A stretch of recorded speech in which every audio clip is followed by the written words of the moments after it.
are forcing me to do this.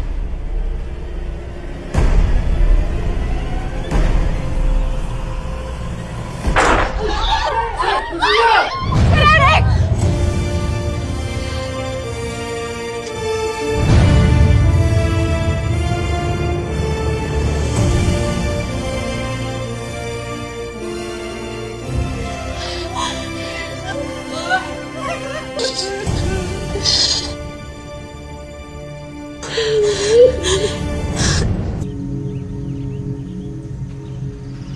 Ubus na ang aming pasensya.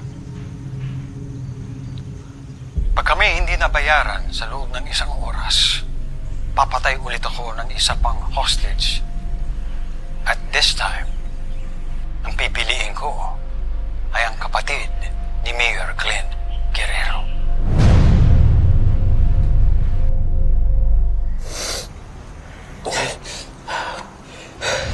Hindi pa ako nasususpende, pero anong gagawin ninyo kapag wala ako?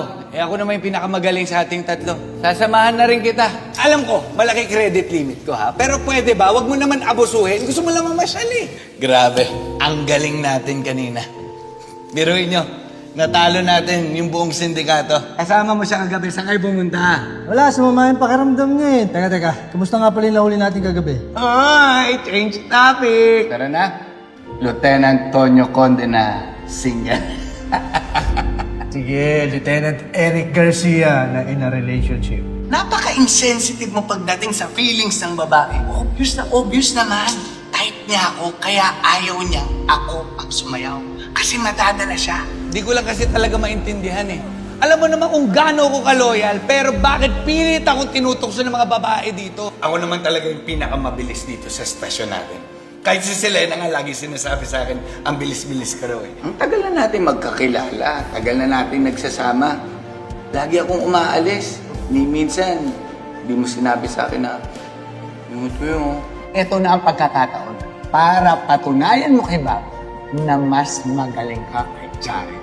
basta kapag kailangan mo ng matindihang payo, coming from a guy in a relationship, andito lang ako.